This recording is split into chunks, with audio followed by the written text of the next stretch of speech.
Selamat datang di List of List.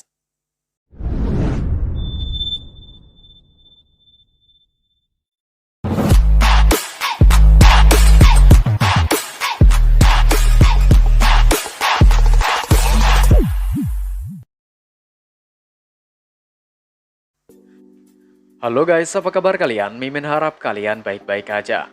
Di video kali ini, kita akan melanjutkan pembahasan Manhwa, kembalinya Sekte Gunung Berbunga part ke-19.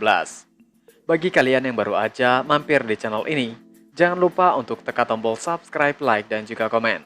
Dan bagi kalian yang baru aja nonton video ini, ada baiknya kalian tonton dulu video part sebelumnya agar ceritanya nyambung. Link videonya sudah kami cantumkan di deskripsi video ini, atau kalian bisa cek di playlist. Tanpa berlama-lama, mari kita bahas tuntas. Cerita kita lanjutkan. Yunjong sangat terkejut melihat teknik Falling Petal Sword yang Chunmyung gunakan.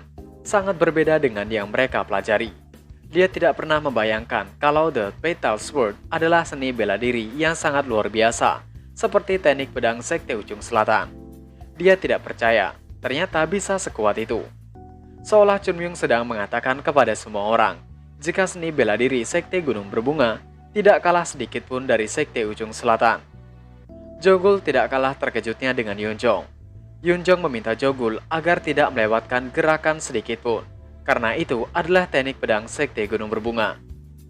Sebuah teknik pedang yang akan mereka pelajari dan wariskan ke generasi selanjutnya. Yunjong meminta agar Chunmyung bisa menunjukkan kepada mereka lebih banyak lagi. Seperti apa teknik Sekte Gunung Berbunga yang sesungguhnya, dan tunjukkan kepada semua orang seberapa kuat teknik Sekte Gunung Berbunga. Sekarang sudah 6 murid Sekte Ujung Selatan sudah dikalahkan oleh Chunmyung. Chunmyung meminta murid selanjutnya untuk maju menghadapinya. Melihat itu, murid Sekte Ujung Selatan sangat ketakutan. Mereka berpikir, apakah mereka akan dihancurkan oleh satu orang yang hanya kelas 3? Salah satu murid mengatakan bahwa dia tidak bisa untuk maju. Dia meminta Gumryong untuk maju dan menghadapi Chunmyung.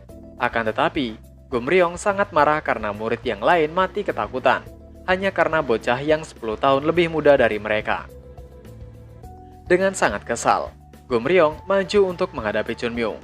Dia mengingatkan para murid melihat dengan mata terbuka bagaimana dia akan mengembalikan kehormatan Sekte Ujung Selatan. Meski dia tidak yakin apakah kehormatan itu masih ada. Dia berteriak agar seseorang memberikan pedang kayunya. Saat Gumryong hendak melangkah memasuki lapangan, dia dihentikan oleh Tetua Sima dan meminta murid yang bernama Manjeok untuk maju. Manjeok gemetar ketakutan. Dengan terpaksa dia maju untuk melawan Chunmyung. Tetua Sima meminta Gumryong untuk mengikutinya. Tetua Sima mengatakan bahwa murid yang lain tidak akan bisa melawan Chunmyung karena Chunmyung adalah monster. Dan jika mereka membiarkannya, di masa depan dia akan menjadi monster sejati yang akan membayang-bayangi Sekte Ujung Selatan. Gumryong juga berpikir bahwa Chunmyung memang cukup kuat untuk bocah seusianya, tapi dia tidak menyangka bahwa Tetua Sima akan sekhawatir itu kepadanya. Bocah yang bernama Chunmyung itu akan menjadi penghalang Sekte Ujung Selatan. Dia sangat kesal karena Tetua berpikir dia tidak bisa mengatasi bocah seperti Chunmyung. Tetua Sima menjelaskan, Gumryong adalah seorang jenius. Ada banyak orang jenius di generasinya, mungkin lebih dari 10 orang.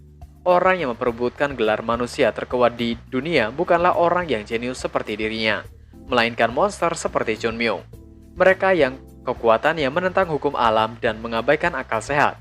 Para monster dengan bakat yang tidak bisa dibayangkan. Cuman mereka yang bisa berjuang untuk gelar tersebut. Mendengar hal itu, Gumryong gemetar dan sangat kesal. Gumryong mengepalkan tangannya dengan sangat kuat. Tetua Sima melanjutkan perkataannya. Tidak peduli seberapa kuat monster itu. Saat ini, dia hanyalah bocah. Gumryong bingung dan menanyakan apa maksud dari Tetua Sima. Tetua Sima dengan tatapan yang mengerikan, memerintahkan Gumryong untuk membunuh Chunmyung. Karena ketika dia sudah mekar dengan sempurna, mereka tidak akan bisa menghentikannya. Sekarang adalah kesempatan bagi Gumryong untuk melakukannya. Karena saat ini, dia masih bisa menghadapi Chunmyung. Jika Gumryong tidak menghabisinya sekarang, maka mereka tidak akan punya kesempatan lain untuk menghentikannya. Tetua Sima menambahkan, jika Gumryong tidak bisa menghabisinya, setidaknya dia bisa mematahkan lengan Chunmyung. Gumryong menolak karena menurutnya membunuh di kompetisi itu tidak masuk akal. Tetua Sima marah dan berteriak bahwa itu masuk akal, karena mereka tidak ingin hidup di dalam bayang-bayang Chunmyung seumur hidupnya.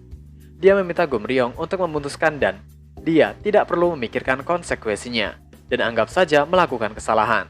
Dan kesalahan dalam bertarung adalah hal yang biasa terjadi. Gumryong sudah menyetujui permintaan Tetua Sima. Dia mengatakan bahwa dia bukanlah orang yang takut pada bocah seperti Chunmyung. Akan tetapi, jika keberadaan Chunmyung mengancam masa depan Sekte Ujung Selatan, dia akan menghabisinya. Bagaimanapun caranya, Tetua Sima sangat senang mendengar perkataan Gumryong. Sekarang Chunmyung sudah mengalahkan 8 orang murid Sekte Ujung Selatan. Dia bertekad akan menang 10 kali berturut-turut. Mungkin tidak akan mudah, tapi yang tersisa dari mereka hanyalah orang-orang yang ketakutan. Dan dia, Lee Song-baek, pasti akan keluar di saat-saat terakhir. Dia tidak puas hanya dengan kemenangan yang membosankan seperti itu. Tiba-tiba, Song-baek datang dan mengatakan masih terlalu cepat untuk Chunmyung mengalahkannya. Tapi, dia tidak bisa membiarkan rekan-rekan yang berada di belakangnya menanggung malu lebih banyak lagi. Chunmyung tersenyum dan berpikir bahwa pria itu adalah lawan yang pantas untuknya. Mereka sudah bersiap untuk bertarung. Chunmyung berpikir hanya Song-baek, satu-satunya murid Sekte Ujung Selatan yang tidak dia benci. Oleh sebab itu, tidak masalah baginya untuk memberi Song-baek sedikit pelajaran hidup, agar suatu hari nanti dia bisa terus bertambah kuat. Jika Song-baek menerima kekalahan ini dan terus berlatih, kekalahannya akan jadi obat untuknya. Namun jika dia malah patah semangat, kekalahan itu akan menjadi racun yang menghancurkannya. Semua tergantung pada dirinya sendiri. Lee Song-baek dengan tatapan yang sangat mematikan sudah maju dan berdekat ke arah Chunmyung untuk menyerangnya. Chunmyung mengayunkan pedangnya dan berpikir yang akan ia tunjukkan pada Song-baek hanya permulaan dari teknik berpedangnya yang dulu di eranya sangat diinginkan dan diincar oleh Sekte Ujung Selatan. Sekarang jarak mereka sudah semakin dekat. Song-baek bersiap menebaskan pedangnya. Akan tetapi, dia merasa aneh karena pandangannya tiba-tiba menjadi gelap. Dia tidak tahu apa yang terjadi. Tiba-tiba dia dikejutkan dengan serangan pedang Chunmyung yang begitu besar. Akal sehatnya tidak bisa memproses kekuatan maha dahsyat yang ada di depannya. Perbedaan kekuatan yang sangat besar hingga membuat kakinya gemetar tidak berdaya. Tebasan pedang Chunmyung mengenai tubuh dan terasa seperti badannya terbelah akibat serangan itu. Kekuatan yang sangat besar dikeluarkan oleh Chunmyung membuat lapangan hancur dan seperti ada bekas dari pukulan kuat darinya. Song-baek terjatuh dan terlihat luka yang parah di wajahnya. Dia tersenyum dan mengatakan bahwa dia seperti melihat tingkatan baru dari ilmu pedang. Tiba-tiba Song-baek jatuh dan tidak sadarkan diri. Chunmyung berpikir tinggal satu orang lagi. Dia melihat Gumryong dan memintanya untuk maju. Di sisi lain, terlihat pemimpin Sekte Gunung Berbunga sangat syok melihat kejadian yang ada di depannya. Dia berpikir, apakah sesuatu seperti itu pernah terjadi di sejarah Sekte Gunung Berbunga sebelumnya, di mana Sekte Gunung Berbunga menghancurkan Sekte Ujung Selatan seperti hari ini dalam acara resmi. Bahkan, ketika Plum Blossom Sword Supremacy ada, Sekte Gunung Berbunga memang dasarnya memiliki reputasi yang lebih baik. Kejadian hari ini tidak pernah terjadi sebelumnya. Entah berapa lama sejak Sekte Gunung Berbunga mampu berdiri dengan bangga di depan Sekte Ujung Selatan. Hyun Sang memanggil pemimpin Sekte yang sedang terdiam. Tapi pemimpin Sekte memintanya jangan berkata apa-apa dan terus untuk menyaksikan pertarungan. Dia merasa jika Chunmyung akan menunjukkan mereka sesuatu yang baru lagi. Gumryong mulai berjalan memasuki lapangan. Dia berpikir bahwa itu perasaan yang tidak biasa. Orang-orang selalu melihatnya dengan penuh ekspektasi. Dia bekerja keras selama hidupnya demi pengakuan mereka. Tapi murid Sekte Gunung Berbunga itu mengubah semuanya menjadi kekhawatiran dan ketakutan dalam setengah hari. Gumryong mengatakan, apakah dia harus memuji Chunmyung atas apa yang telah dia lakukan? Tetapi Chunmyung menjawab bahwa itu tidak perlu. Dia masih merasa belum melakukan apa-apa sehebat itu. Gumryong sangat marah dan kesal karena menurutnya, Chunmyung memandang rendah Sekte Ujung Selatan. Dengan wajah yang mengesalkan, Chunmyung menjawab bahwa menghajar orang-orang yang lebih lemah darinya bukanlah sesuatu yang bisa dibanggakan. Gumryong menatapnya dengan penuh amarah. Dia berpikir sejak awal dia tidak suka melihat Chunmyung. Ekspresi acuh tidak acuh yang dia punya ketika melihat murid Sekte Ujung Selatan penuh dengan kesombongan, seolah dia mengatakan jika dia satu level dengan mereka. Gumryong mengakui bahwa Chunmyung memang cukup kompeten, fakta bahwa dia bisa mengalahkan 9 orang murid kelas menengah Sekte Ujung Selatan. Tapi dia menambahkan bahwa sangat disayangkan Chunmyung memilih Sekte Gunung Berbunga daripada Sekte Ujung Selatan. Menurut Gumryong, jika Chunmyung memilih Sekte Ujung Selatan, maka dia akan bisa melampauinya. Chunmyung membantahnya. Dia menanyakan mengapa dia tidak bisa melampaui Gumryong jika memilih Sekte Gunung Berbunga. Dan Gumryong yang menjelaskan bahwa Sekte Gunung Berbunga dihantui masa lalunya dan masih susah payah mencoba untuk mengembalikan kejayaan serta seni bela dirinya. Jadi Chunmyung tidak akan bisa melampauinya. Chunmyung mengakui bahwa Gumryong memiliki kepercayaan diri kepada sektenya dan juga kemampuan dan reputasi yang mendukung pernyataannya. Menurutnya, Gumryong cukup luar biasa, di mana dia ingin para sahyungnya belajar dari Gumryong. Tapi jika itu masa depan yang Gumryong bicarakan, bukan ditentukan dari seni bela diri yang mereka curi dari Sekte Gunung Berbunga. Chunmyung sudah memikirkan tentang apa yang harus dia lakukan kepada masa depan Sekte Ujung Selatan itu, karena telah mengkhianati mereka daripada membalas kebaikan mereka. Chunmyung berpikir bahwa dulu dia telah menaruh bibit di Sekte Ujung Selatan, yaitu Songbaek. Dia tidak tahu jika bibit itu akan bertumbuh. Tapi, dia telah melakukan yang dia bisa sebagai manusia. Dia kesal jika Sekte Ujung Selatan mencuri teknik pedang dari Sekte Gunung Berbunga, dan seharusnya mereka melakukannya dengan baik, karena dia akan menunjukkan teknik sebenarnya yang Sekte Ujung Selatan coba mencurinya. Apa yang akan dia lakukan sekarang tidak akan dilakukan oleh Chunmyung dari murid kelas bawah Sekte Gunung Berbunga, tetapi oleh Chunmyung, sang Plum Blossom Sword Supreme. Chunmyung berteriak kepada Gumryong bahwa dia akan memberinya hadiah untuk masa depannya. Sebuah hadiah di mana dia tidak akan bisa melupakannya seumur hidup. Tiba-tiba, di kursi peserta, terlihat Baekchun dengan keadaan yang sedang terluka mencoba untuk melihat pertandingan antara Chunmyung dan Gumryong. Dia mendengar tentang kemenangan Chunmyung yang 9 kali berturut-turut seketika dia sadarkan diri. Sebagai yang paling tua di murid kelas menengah, dia merasa tidak mungkin akan berbaring begitu saja setelah mendengar apa yang terjadi. Bahkan jika tubuhnya hancur, dia harus menyemangati Chunmyung dari dekat. Dia sangat berharap Chunmyung untuk memenangkan pertandingan itu. Chunmyung dan Gumryong bersiap untuk bertarung. Baekchun sangat terkejut karena mereka berdua seperti tidak terlihat dan menghilang. Mereka sama-sama memiliki kekuatan yang luar biasa. Mereka saling mendekat dan menebaskan pedangnya. Jogul sangat terkejut karena mereka terlalu cepat dan sulit ditangkap oleh mata. Itu sesuatu yang sulit untuk dipercaya. Gumryong menggunakan teknik pedang 12 movement Snow Flower, Infinite Slow Flower dengan kekuatan yang sangat luar biasa.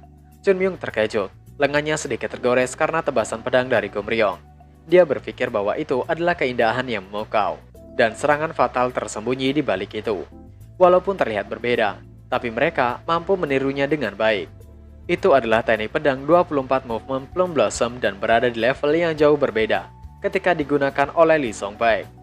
Jika seseorang tidak mengenalinya dengan baik, mereka mungkin akan terkalahkan karena teknik pedang yang seperti sebuah fantasi. Tidak ada satupun gerakan yang sia-sia dalam jumlah kekuatan yang digunakan, begitu besar. Sampai-sampai dia terkagum karena keindahannya.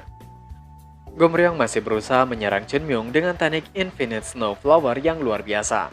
Tebasan pedangnya kembali bisa menggores wajah Chunmyung. Chunmyung berusaha untuk menghindarinya. Gumryong berteriak bahwa Chunmyung tidak akan bisa menang darinya jika dia terus-terusan melarikan diri. Ada saatnya di mana teknik pedangnya, Sekte Gunung Berbunga dikenal mewakili bunga-bunga. Tapi itu di masa lalu.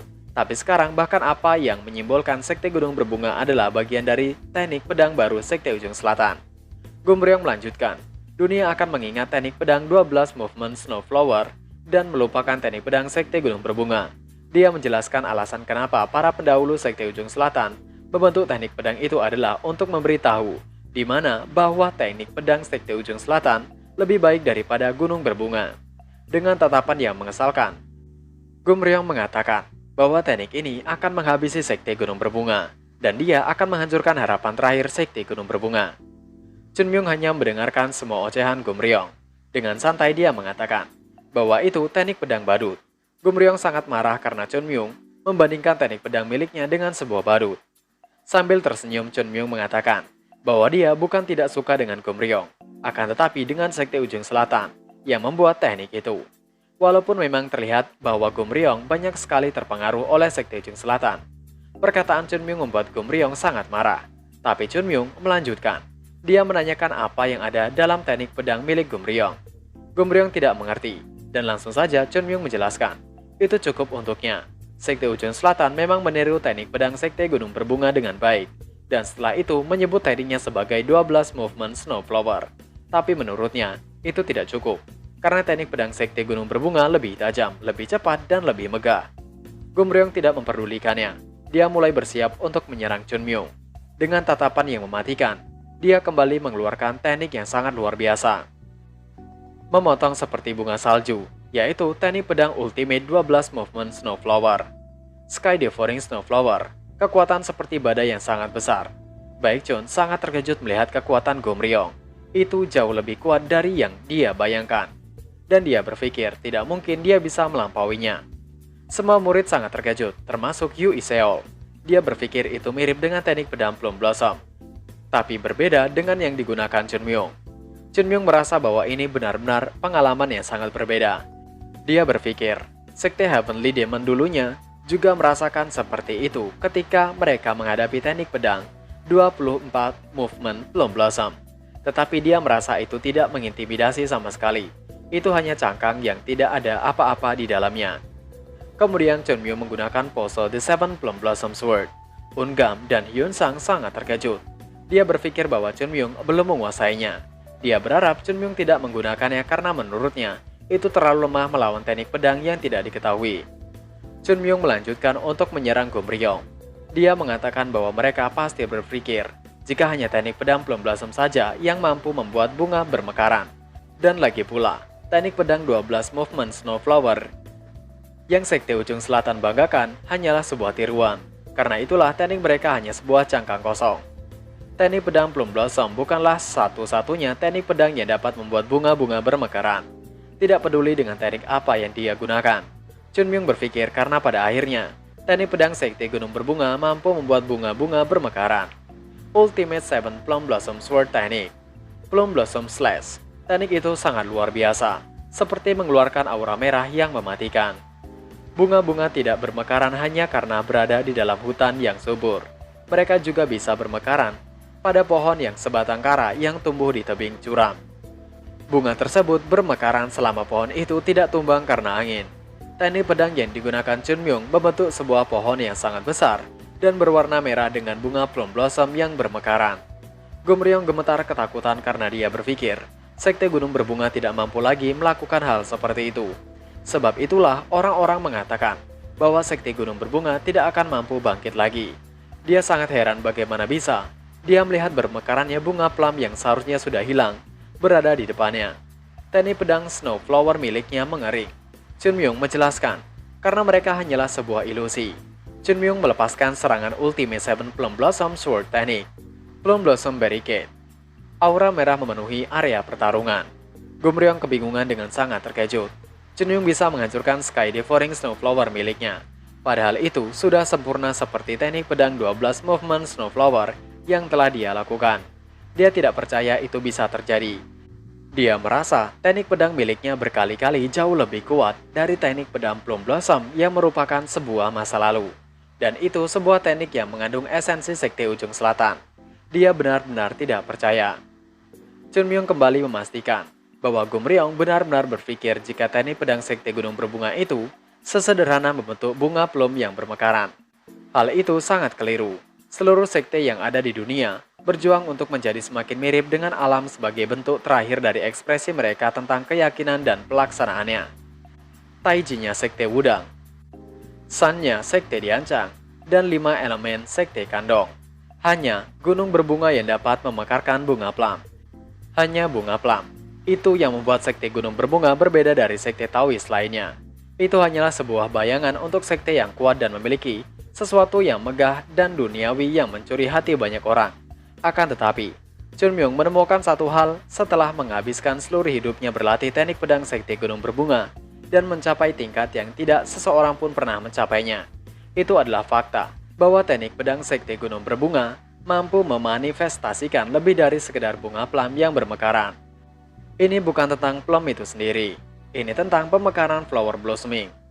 Bunga plum yang bermekaran dimanifestasikan karena mereka berada di seluruh gunung berbunga. Jika teknik pedang berbunga bisa memberikan kehidupan baru, berarti tidak peduli bunga apa yang ada di sana. Itu tidak terbatas hanya pada teknik pedang Plum Blossom dan 24 movement Plum Blossom. Tapi teknik pedang Seven Plum Blossom juga dapat membuat bunga plum bermekaran. Itu adalah niat asli teknik pedang Sekte Gunung Berbunga.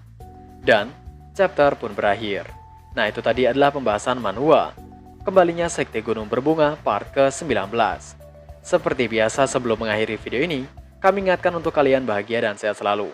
Terima kasih sudah menonton video ini, dan sampai jumpa lagi di video selanjutnya. Jana!